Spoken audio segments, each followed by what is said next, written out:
Hey everyone, this amazing ESO Network show is brought to you by our fine sponsor, Amazon.com. Please remember to shop Amazon for all your geeky needs, no matter what time of the year it is. All you need to do is go to esopodcast.com/ESO Amazon, or click on the Amazon banner on the ESO Network webpage to go to our e-store. It's the best way to shop and the best way to support this program, and it doesn't cost you anything extra. Okay, that's enough of me babbling for now. Now on with your regular scheduled show. You gotta ask yourself one question, punk.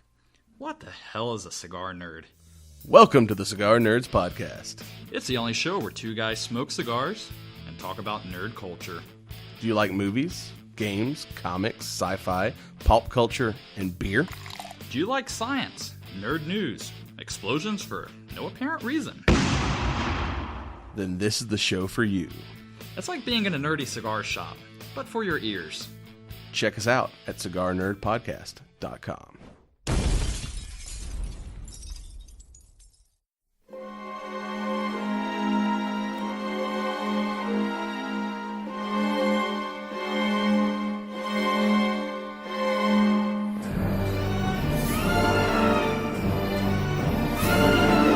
Hello and welcome again to the Monster Sci-Fi Show podcast.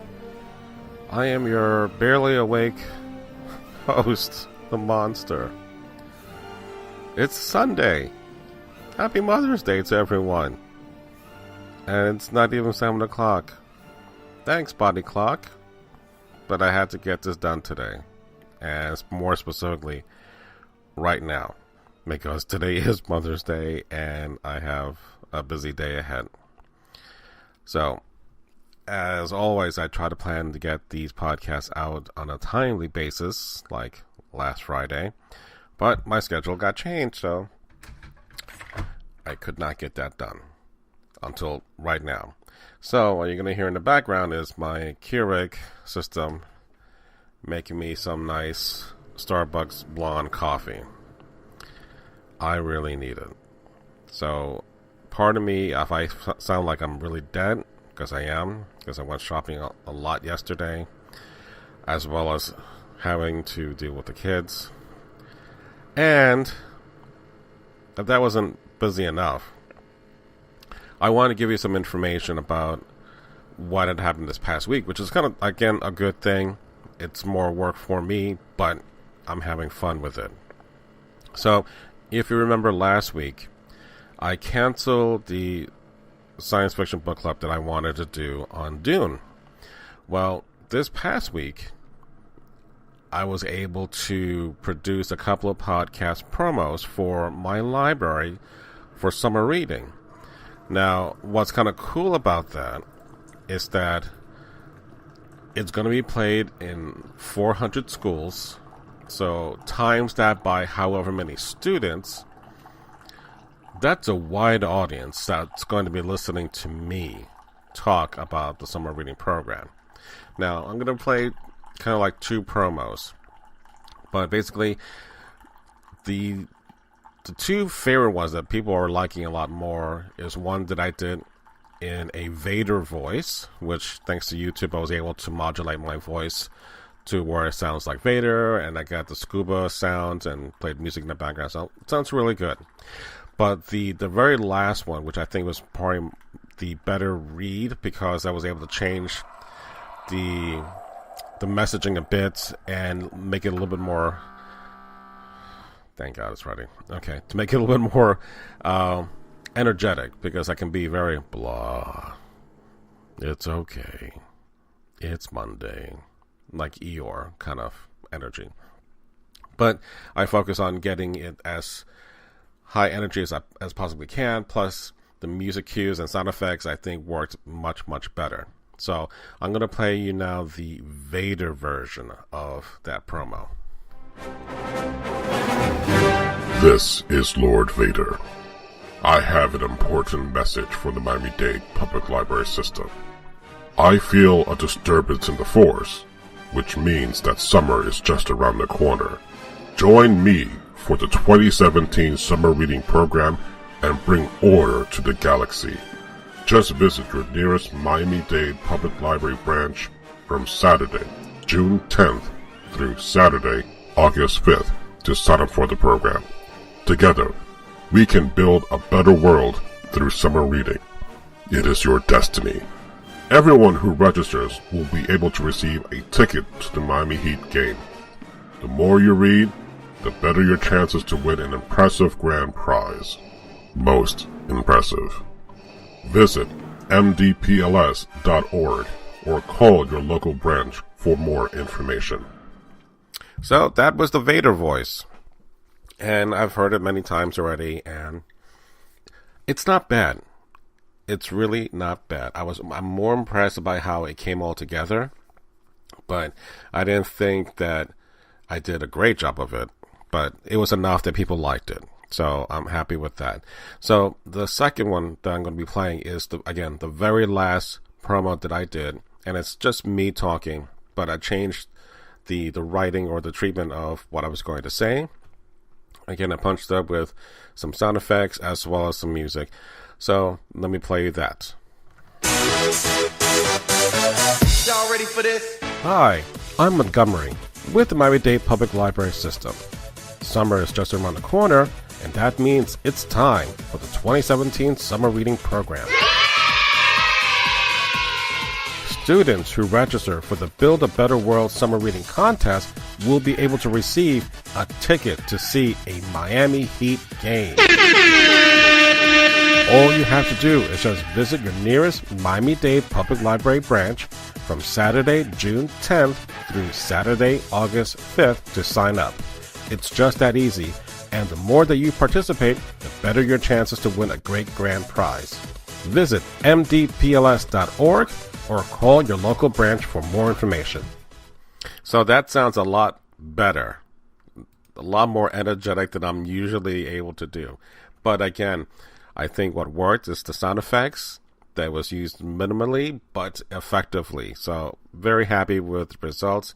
So again, that's what I did this past week. So hence why my time is really getting tight to do a lot of things that I want to do. And unfortunately, things are going to have to be prioritized. So again, I had another one that I did with Watto.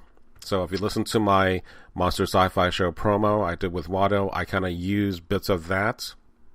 But as my cousin pointed out, and I knew this also, is that not a whole lot of people would recognize who the hell Watto's voice was, or me talking to Watto about joining the summer reading program, which there will be teachers that I know that will get the reference. But in any case, I have 5 promos, 1 without the music, 2 with music that you just heard from the last one, 1 without the sound effects, and the last one you just heard with, and then you have the Watto and Vader promo. So out of the 5, the person that gave me the responsibility to do forwarded over to the schools, and either they'll pick one and they'll play it throughout to the rest of the summer, like for the next 3 or 4 weeks, or they'll play all 5, 1 per week, who knows.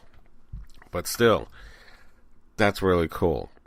And I'm really happy that finally we're doing something that's a little bit more progressive in the way we do outreach, because I'm all about working smarter, not harder. Alright, so enough of the shenanigans. Let's get on to some tidbit news. Again, I do have the big 3 that I will be talking about in just a moment. But the tidbit news is something that I did almost a year ago to the date. There was a lot of news about shows that canceled, that got renewed, shows that are getting picked up. So let's start off right off the bat. Earlier during the week, Timeless has been canceled, as well as Time After Time, which is some time ago. But at the time, Making History was still the only sci-fi time travel story still on the air. But in a turn of events, Making History got canceled, and Timeless got picked up for season 2. So that's a bit odd twist there. Gotham has been renewed for season 4. X-Files, we are getting a season 11. iZombie season 4 is going to be picked up. Krypton is now picked up as a full series on the Sci-Fi Channel. Black Lightning has been picked up for a full season on the CW. we have American Gods Season 2 already ordered. So kudos to them for doing that. And then there is Theo Rossi, who played Shades in Luke Cage, is coming back for Season 2. We're looking at possibly, I think, 2018 for the season for Daredevil to come out and Luke Cage to come out. So summer for Daredevil and then Luke Cage for the winter of 2018. We are going to get a Deadpool animated series on FXX by Donald Glover. So he's going to be writing and producing that. And later this week, so kind of getting off from all the renewals, later this week we're supposed to get some news about Star Trek Discovery. So whether that's a new trailer or an official release date, that's going to be coming up sometime this week around May 17th. So again, if something happens, I will be talking about that and give you more information on it. All right, so the big three items I'm going to be talking about is the second trailer to Blade Runner 2049. I'm going to also talk about the Hellboy reboot, in which my wife, Jennifer, and a co-worker from mine work where I am, hence the co-working. Her name is Liz, and she gave me her reaction on that. Are going to really kind of flesh out the arguments on both sides as to why this is a good or a bad thing. And then after that, I'm going to be talking about Judge Dredd. It looks like it is coming back, not as a movie, but as a series, a TV series, which really gets me excited. So let me get started first with Blade Runner, and I'm going to be playing the trailer for this new movie.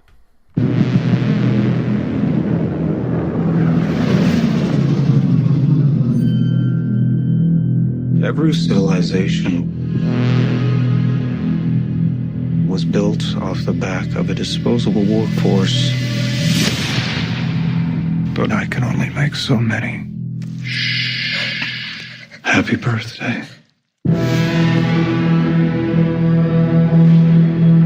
There is an order to things. That's what we do here. We keep order. The world is built on a wall that separates kind. Tell either side there's no wall. You bought a war.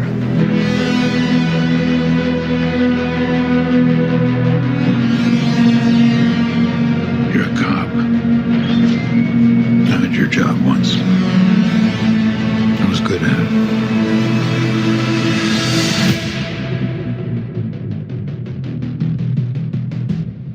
I know.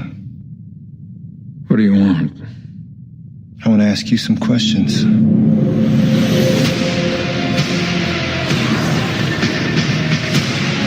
The key to the future is finally unearthed. Bring it to me. They know you're here.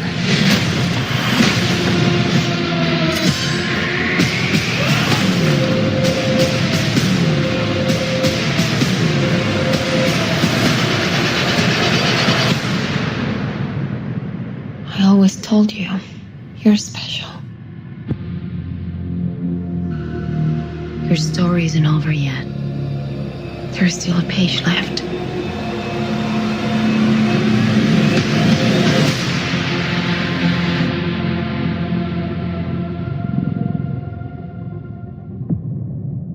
Alright, so that was the trailer for Blade Runner 2049. That is coming out on October 6th. So, as I've mentioned before, I am not going to be watching any more new trailers from this point on, because again, 2 is enough, and by the time you see a third one, too much is already given away. So, screw that. I'm not going to do this to myself. I've done that before, and I've learned a lesson. Okay, now I really wanted to get into like a full breakdown of the shots that's going on, but honestly I don't have the time, and plus on top of that, which is a revelation to me the past couple of weeks I wanted to mention, is that my wife has never seen Blade Runner. I know. How can I still be married to a woman that's never seen Blade Runner? I'm confounded by that statement. So, the question is, because there are now multiple versions of Blade Runner, I'm in a quandary as to what am I going to do. Am I going to show her the original version that I grew up with, in which you hear the narration from Harrison Ford? You get the happier ending at the end. Not that kind of happy ending, pervs. The happier ending in which Rachel and Deckard escape into the forest and you see daylight for the first time. Or do I give her the more, I guess, truer and more complete version, which is the final cut, in which there is no narration. The ending is chopped off at the end, so it's a lot more, I'm not going to say bleaker, but it just ends with Deckard closing the door to the elevator and then cut to black. And there's a couple other shots in there, a little bit more graphic in its violence. So I'm kind of have to really research as to how I'm going to present this to her, because I want her to watch it. I want them to have a big discussion on Blade Runner before the movie comes out, and then we both can talk about that, as well as Mr. Gene. But again, the things you find out after almost being married 20 years later, oh my God, it's almost devastating. I don't know how I can carry on. But let me say this. The trailer looks fantastic. And I'm getting even more and more excited. And if you go online, you can find this on YouTube, but someone put together the side-by-side comparison of the original trailer to this new one, and it's almost identical. Almost a shot-for-shot identical. And one of the moments that I just had to catch myself, since Dave Bautista, who plays Drax in Guardians of the Galaxy, and I'll talk about that in a moment, when you see his picture, Roy Batty by Rutger Hauer, his picture shows up in the trailer the exact same moment. So that I knew, my instinct was yelling at me that he was going to kind of be like the new Roy Batty. So I hope that plays out to be the case. But man, I'm just more eager to see how this all plays out. So one of the things that I wrote in the show notes is this little quick line of dialogue. Too bad she won't live to see this new trailer for Blade Runner 2049, which is a line that Gene and I go back and forth and just have a laugh at that line. But where's Rachel? To quote Batman. There's no Rachel in this movie. The only thing that I was thinking about, are they going to make any kind of reference to her? And there is a quick shot of a rock. I guess looks like some kind of... There's a number etched into a rock that's on the ground. To me, that seems as if...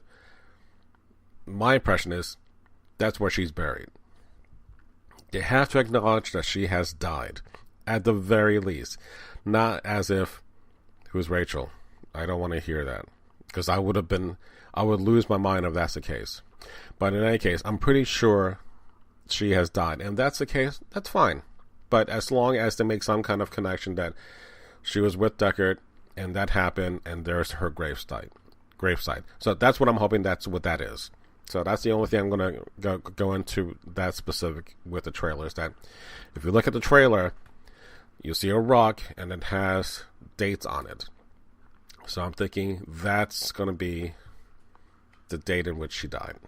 So, in any case, it looks fantastic. I cannot be more pleased with the look, the tone, and even though, I was not crazy about Ryan Gosling in the first idea of him being in this movie, but screw it. I've grown to really like Ryan a lot. So, I'm eager. I can't wait to talk about this in the future because, again, it's just around the corner.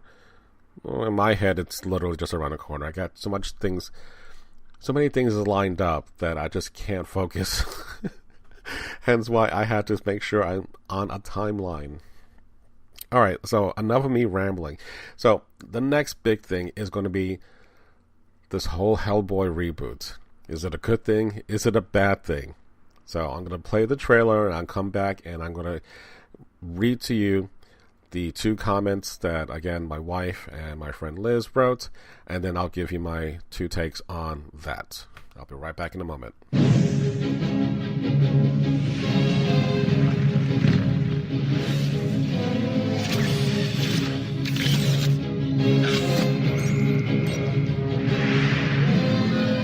Watch your hands and elbows. Pardon?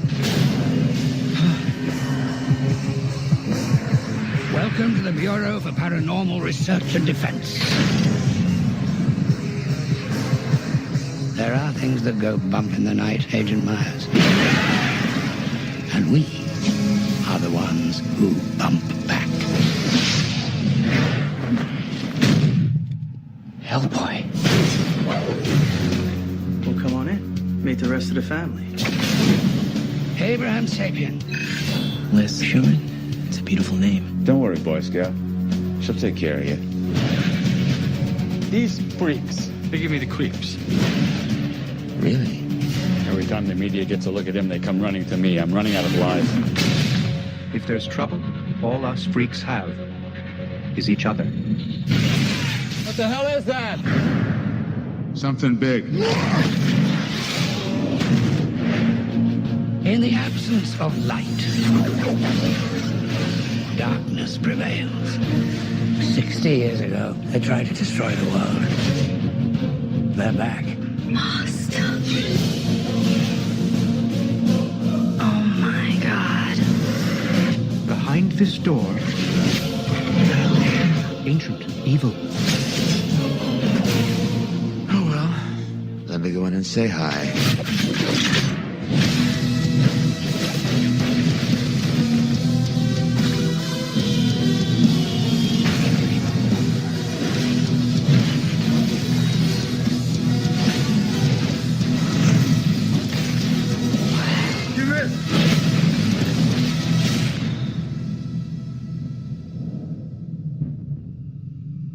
Are you gonna be okay? How big can it be?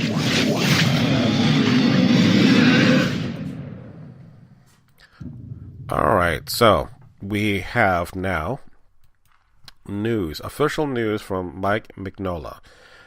He wrote earlier this week about there's going to be a new Hellboy movie.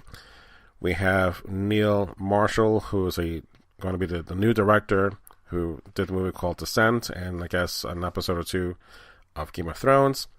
And David Harbour from Stranger Things, who plays the sheriff, which is the new series. Season 2 is dropping in October. I forget the date.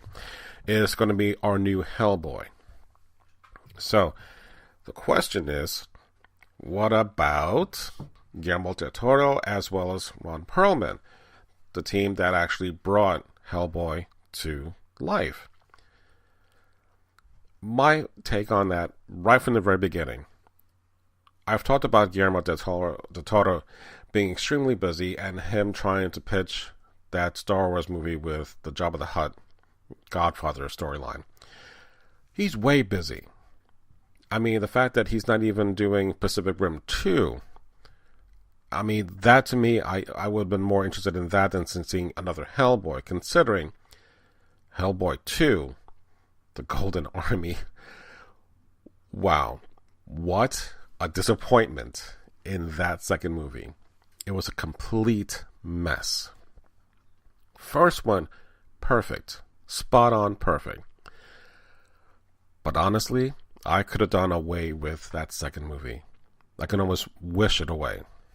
Now, having said that, did Ron Perlman do anything wrong? No, I love Ron. Ron's awesome. And he does his best with Hellboy. But that second movie, it's god-awful. Could we bring him back for a third? Sure. There's no issues with that, considering the makeup is really that good. And it's prosthetics, so it's not as if you have to worry about him aging. The makeup will cover that. The question is if we're going to treat this like a franchise, and I've talked about various versions of like Indiana Jones, when you have a character that's beloved and the actor that's associated with that is almost synonymous. So you can't think of Hellboy without thinking about Ron Perlman. But you can think about James Bond with different actors. So if this is what's going to happen, let's try to be open-minded.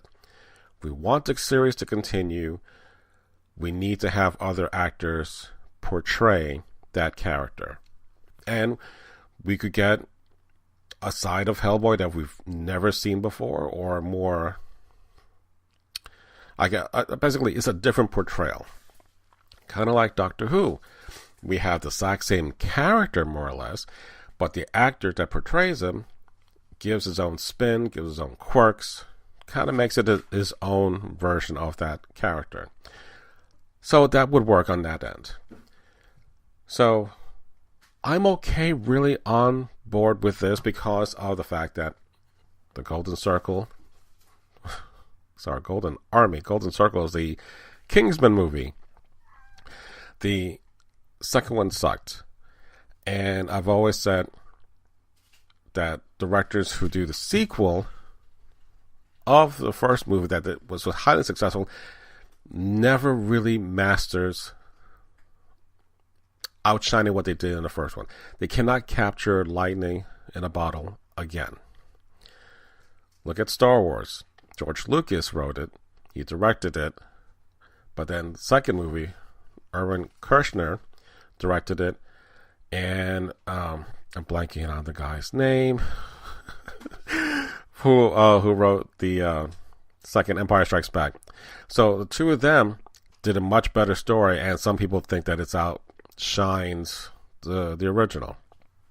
So I think you kind of have to treat this, like I said with James Bond, interject new blood, new actors, new perspectives to keep this franchise going. So considering you have that going into this new franchise, this new movie that's being produced, I want to read you some reactions. I'm going to start off with my wife first. Okay. She writes, "The fact is, I've been a big Hellboy fan since I read the first comics. I've always been interested in folktales, tall tales, legends, and mythology. The funny thing is that Hellboy is the only comic that I've ever read that actually incorporates these types of things in the storyline. I like Guillermo del Toro for his work in Pan's Labyrinth and Pacific Rim. That being said, I really don't care for the second Hellboy movie or third or etc. What I care about is the fact that the movie discussed the characters from the comic. The second movie absolutely had nothing to do with it. I'm so tired of Hollywood taking a story and effing it up to suit their needs. They did that to Percy Jackson and just about every Stephen King novel. I really don't care whether people believe Mike Mignola is behind stopping of Hellboy 3. Hellboy is his creation, so therefore he can do whatever he wants with him. I'm hoping that Hellboy reboot shows his true potential as a creature of two worlds. He is like what they called Neil Gaiman's character Odd in the Graveyard Book, a boy who can walk between two worlds. Hellboy is the son of a devil, the one who is meant to rule our world. He can communicate with the dead and the creatures of the underworld, the Fae, angels, and saints. There are so many stories and legends that Mignola uses in his comic, Norse legends, Chinese, Russian, Celtic, etc., that there's no need to create something as nonsensical as the Golden Army. So, thank you on that, honey. So yeah, we got to actually meet Mike Mignola at Tate's Comics when he came to sign down. And that's her thing. I love Hellboy, and I do occasionally read some of the comics, but she really goes to the full nth degree and knows a lot more about the mythology, the tall tales and folk tales. So kind of like what Supernatural does, in which they take those ideas and those concepts and integrate them into their storyline. Mike does that as well. So she's more opposed to them doing an original story because, again, there's a wealth of storyline that you can bring to the big screen. And why the hell not? So rather than doing, again, the Golden Army was a complete waste. All right, so let's move on to Liz's comments. She writes, "Well, I am extremely excited to hear there's another Hellboy in the works. I do have to say I was disappointed to hear that Guillermo del Toro will not be on the helm for this one. At the same time, I eagerly anticipate the approach and perspective of the new people involved. I'm sure Neil Marshall will make an excellent director, and the fact that Mike Mignola is still part of the writing team is the most important part to me. Anything that is involved in writing, anything that he's involved is going to be a must-see. Also, the fact that one of the producers is part of the Dark Horse team piqued my interest. The only other initially disappointed thing for me is that Ron Perlman will not be playing Hellboy. To me, he is the quintessential person to play this role. He leaves some very literally big shoes to fill, but when I look at David Harbour's face, I can potentially see him playing that part. One way or another, I'm such a big fan of all things Hellboy that I can't wait to check it out. It will be interesting to see how the negotiations pan out. Keep me posted if you hear anything news." So, of course, you will know because I work with you. And, of course, anyone who listens to my podcast, I will keep you posted on that as well. So, again, pros and cons on both sides, but I'm more pro on this, considering, again, I think that what soured me is really Hellboy 2. So I'm eager to see this get back on track, and let's get into that whole universe of Hellboy. So, yay. All right, so let's move on to the last bit of news, which is Judge Dredd coming to the small screen now. So here's the trailer of the 2012 movie with Carl Urban, the better one. I'll be back in a moment.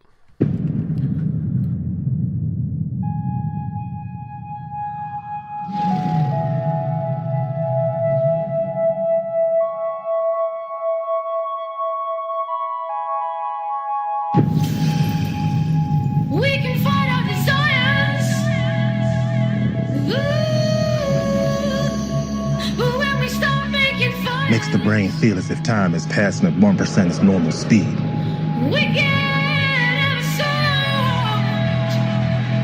If we play this right, we could take the whole city. When we make it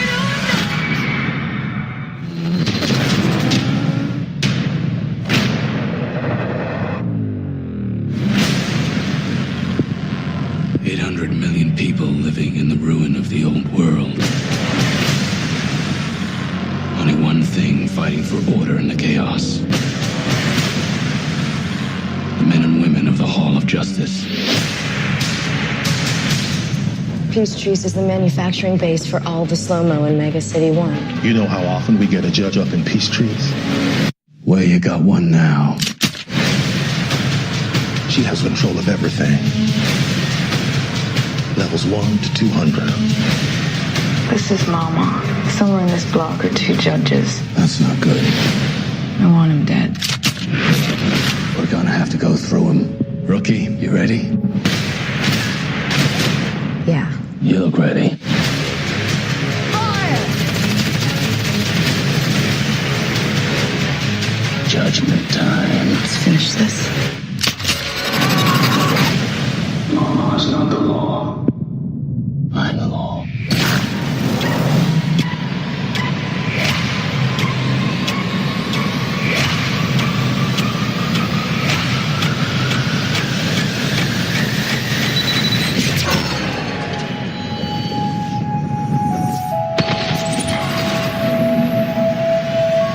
Negotiations over. The sentence is death.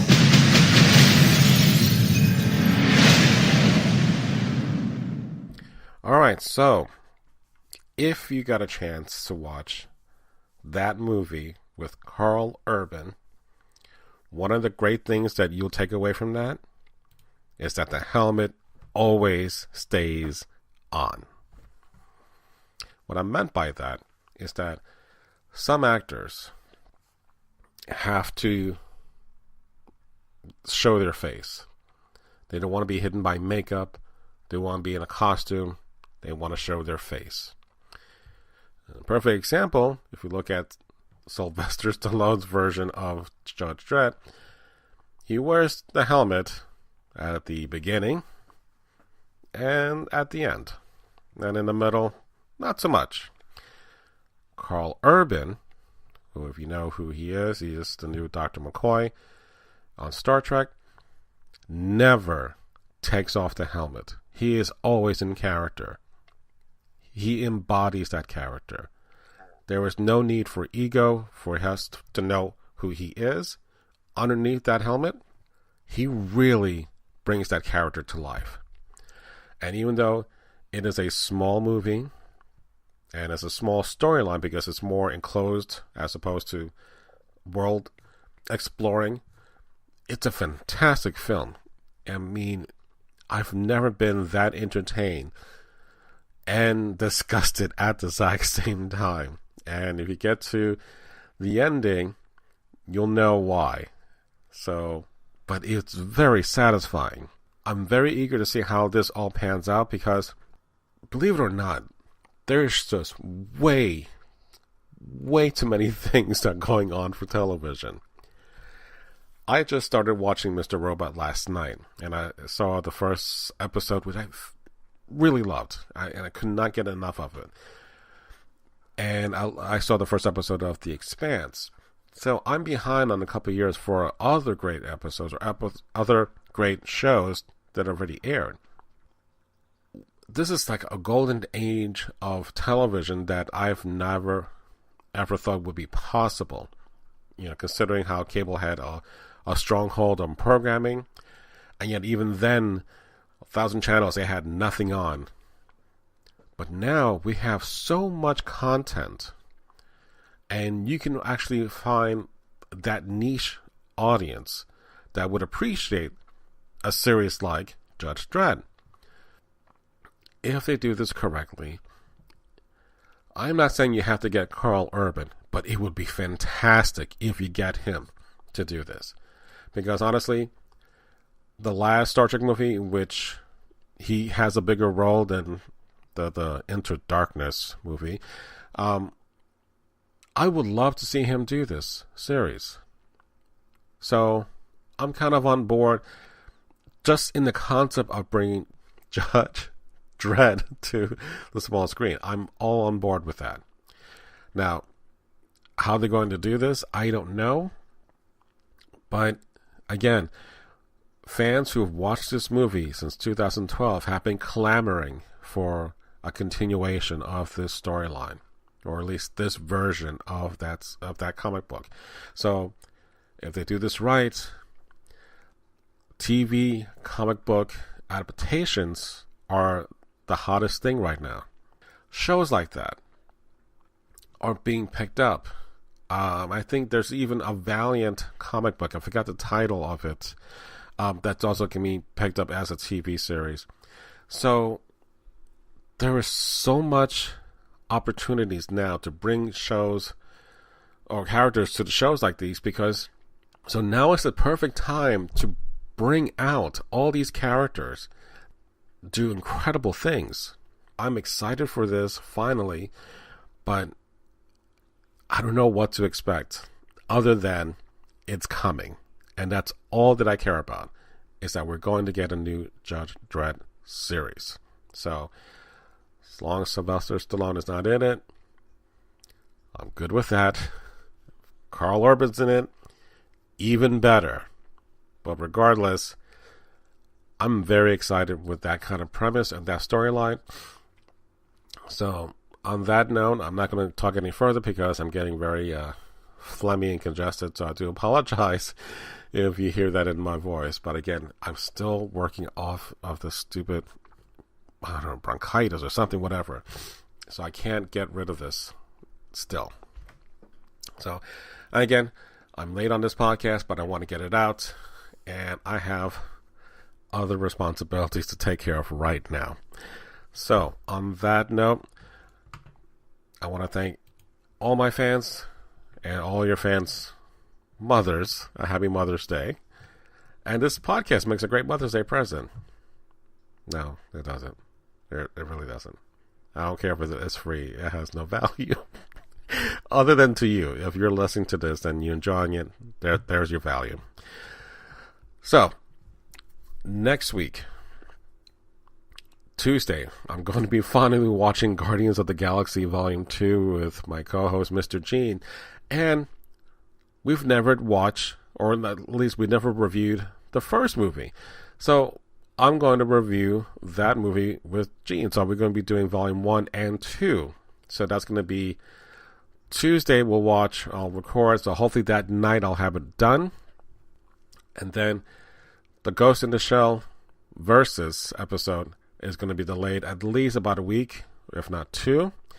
But later this week, Friday, and again, I'm working Friday, but I'm going to be watching Alien Covenant. But again, I've never reviewed Prometheus. So I'll do Prometheus and Covenant as a double header, and that'll be on the next podcast. So again, my apologies. I'm only just one man, but what a man I am, considering the stuff that I'm doing. And I'm very happy with that. So don't forget, in my show notes, fill out that survey. Give me support, and that is going to help me gather information so I can get advertisers onto the show. Again, the show will still be free, but those advertisers will help me pay for this podcast. So I'm very grateful for you guys listening, but I need your support. Alright, so with that, thank you very much for listening to the Monster Sci-Fi Show. Sci-fi from a certain point of view. Good night.